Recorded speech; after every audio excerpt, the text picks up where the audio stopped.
राजनीति अगर सीखना है ना किसी को तो विजय थलपति से सीखे। विजय थलपति सीएम बनते ही बहुत सारा काम किए हैं, समझ गए, बहुत ऐसे काम किए हैं जिनके बारे में आपको पता नहीं है। आज हम उस बात को बताते हैं, एकदम बढ़िया से डीपली विश्लेषण करके लाए हैं और इनके बारे में पूरा चीज बताएं। विजय थलपति की सरकार बनने के बाद जनता के लिए किए गए काम, समझ गए। अब ये जनता के लिए क्या क्या क्या कौन कौन काम किए हैं इसके बारे में जरा एक बार समझ लीजिए। जनता का सरकार पर विश्वास, विकास की ओर बड़ा कदम। कहा जाता है कि जब कोई साक्षर और कुछ कर गुजरने की जोशीला आदमी को अगर आप अपने राज्य का मुख्यमंत्री या नेता चुनते हैं तो वो इंसान आपका राज नहीं, आपका घर का भी स्थिति बदल देता है, समझ गए। ये ऐसा इंसान है कि इनसे कोई भी मतलब ऐसी घटनाएं होती है जो डायरेक्ट, जैसे फिल्म में नहीं देखता है, फिल्म में हीरो लोग करता है वैसा ही एक हीरो की तरह ये काम कर रहे हैं। लेकिन फिर भी कुछ जो लोग हैं आजपा भाजपा वाले वो कहते हैं कि नहीं गलत कर रहे हैं।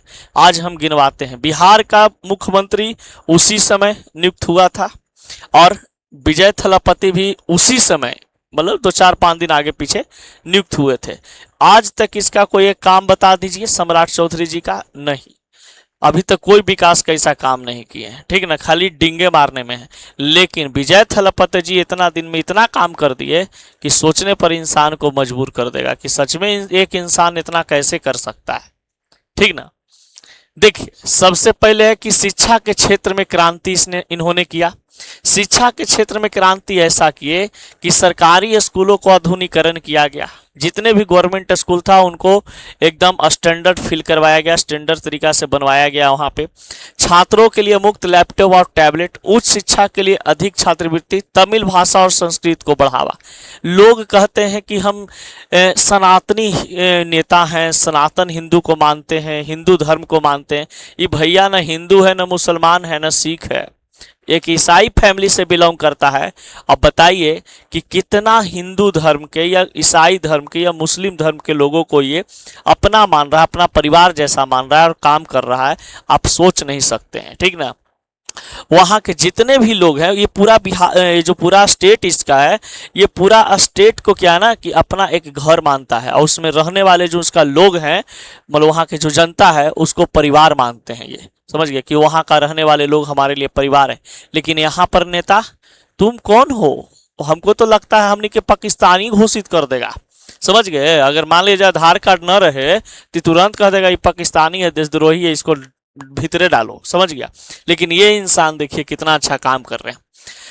स्वास्थ्य सेवाओं में सुधार किए हैं। सरकारी अस्पतालों में खुद जाकर के, सरकारी अस्पताल में खुद जाकर के वहां पर निरीक्षण कर रहे हैं, समझ गए। एकदम सिंपल शर्ट फुल पैंट पहन करके, कोई बॉडीगार्ड नहीं, खुद जाकर के निरीक्षण कर रहे हैं, वार्ड में घूम रहे हैं, लोगों को देख रहे हैं, जो जरूरत पड़ रहा है तुरंत कर रहे हैं, भैया इसको क्लियर करिए, समझ गए, एकदम तुरंत, एकदम डिसीजन ऑन स्पॉट।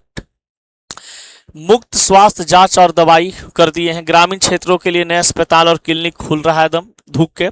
आयुष्मान जैसी योजनाओं का राज्य में विस्तार हो रहा है। आयुष्मान कार्ड से जो बीमारी का इलाज होता था उससे पूरा का पूरा फायदा लोगों को वहां पे उठाया जा रहा, मतलब दिया जा रहा है कि आप एकदम फायदा उठाइए, जो सरकार हमारी है सब पेमेंट करेगी, ठीक ना। अब देखिए, अब कहा जाता है कि महिलाओं को सशक्तिकरण के लिए जो लफुआ लंठ गुंडा बदमाश इधर उधर घूमते रहता था उसके लिए एक अलग स्पेशलिस्ट, समझ गए, स्पेशलिस्ट एकदम सिंघम जैसा, मतलब कि एक महिला का एक बटालियन उतार दिया है, समझ गए। कि अगर कोई बच्ची महिला है और उसका काम है पेट्रोलिंग करते रहना चारों तरफ, पूरा मतलब कि एरिया में जहाँ स्कूल है, कॉलेज है, या जहाँ पे मतलब कि बहुत सारे ऐसे सार्वजनिक जगह जहाँ पे महिला रहती हैं वहाँ पे पुलिस पेट्रोलिंग करते रहेगी, अप डाउन करते रहेगी, घूमते रहेगी, टहलते रहेंगी, सुरक्षा में महिलाओं को लेडीज के रहती हैं, समझ गए। ऐसा एक मतलब कि डिपार्टमेंट बना दिया गया लेडीज के सेफ्टी के लिए। यानी कि महिलाओं को सशक्तिकरण के लिए, महिलाओं के लिए मुफ्त बस यात्रा कर दिए। स्वयं सहायता समूहों का आर्थिक सहायता। फिर कहा जाता है काम कानी महिलाओं के लिए सुरक्षा और सम्मान, लड़कियों की शिक्षा के लिए विशेष योजना बनाए हैं, ठीक ना। अब देखिए युवाओं के लिए क्या किए भाई, तो युवाओं के लिए बड़े पैमाने पर नौकरी अभियान चला रहे हैं, समझ गए। स्किल डेवलपमेंट सेंटर की स्थापना किए हैं, समझ गए। वहाँ पर जितने भी स्किल डेवलपमेंट यानी कि इनको है कि हमारा देश का जो हमारा राज्य का जो युवा है वो नया नया चीज़ बनाने के लिए सीखे, नया नया चीज़ों के बारे में सीखे और फिर अपने आप वो काम करे। बताइए उड़ीसा राज्य विकसित नहीं करेगा तो बिहार विकसित करेगा? कभी नहीं विकसित कर सकता है। जैसा यहाँ के नेता है, जैसा यहाँ के जनता है, कभी नहीं विकसित कर सकता, सब दिन वैसा ही रहेगा, ठीक ना।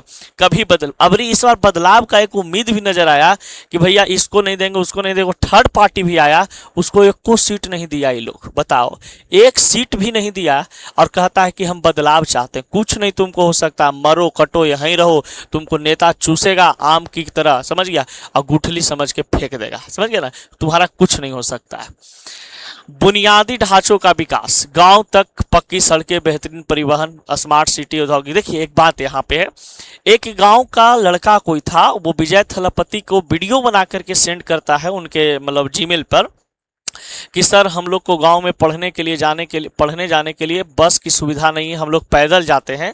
तो वहां पर उस बिहानी भैला तुरंत क्या हो गया, बस सेवा शुरू हो गया, समझ गए। वहां पे बस जाने लगा, गांव वाला पूरा एकदम इकट्ठा होकर के बस के सामने फोटो खींच करके वीडियो बना करके फिर जीमेल पर अथी किया, मैसेज किया, वीडियो डाला, सर आपका ये मतलब कि बहुत अच्छा कार्य है कि हमारे लिए काम किए। यहाँ के नेता कुछ करवे नहीं करता, क्या करे। उद्योग और अर्थव्यवस्था को बढ़ावा दे रहा है। उद्योग और अर्थव्यवस्था, पता होगा कि विजय थलपति